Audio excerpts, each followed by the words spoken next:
Praise the Lord. Ang pinakamataas na pagpupuri, pagluluwalhati at pagkarangalan sa ating tagapagligtas na mahal na Panginoong Jesucristo. Dubling paggalang po sa ating beloved parents of the Lord at ating inaalala ang mga pinagpalang aral at turo ng ating minamahal at ginagalang na Pastor Evangelist Wilde Almeida at mahal na Assistant Pastor Lina C. Almeida.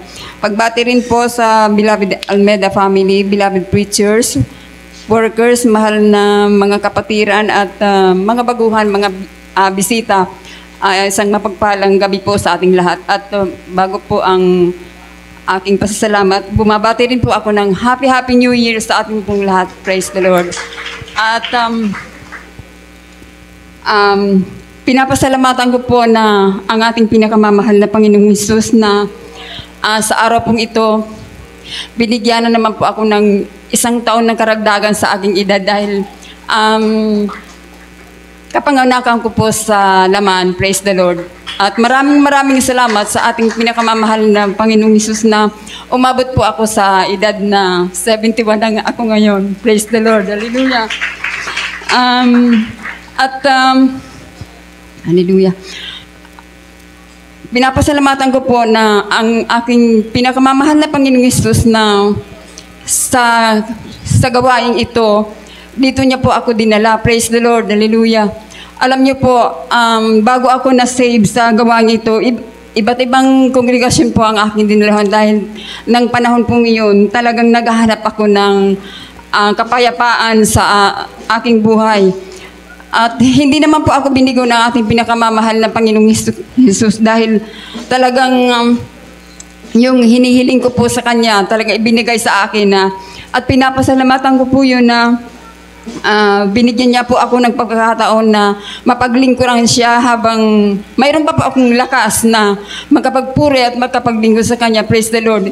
Pinapasalamatan ko po yung mga minamahal na sa ating pinakamamahal na Panginoong Hesus na sa mga kagalingan ng karamdaman na anong mga nakaraang buwan po talagang nakaranas din po ako ng yung panghihina ng katawan dahil siguro po sa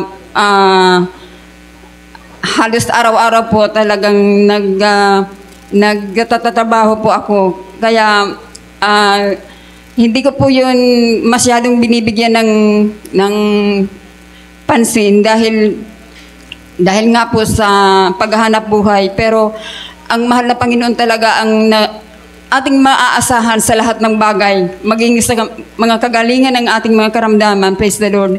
At ganoon din po, pinapasalamatan ko na ang mga pagpapalang binibigay niya sa amin sa araw-araw. Praise the Lord. Sa pag-iingat. Praise the Lord. At kaninang umaga lang po, hindi ko po talaga ini-expect na yung kapatid ko, dahil sabi ko nga po, yung kapatid ko na yun, kuripot po yun. Hindi talaga yun basta-basta magbibigay ng pera. Praise the Lord.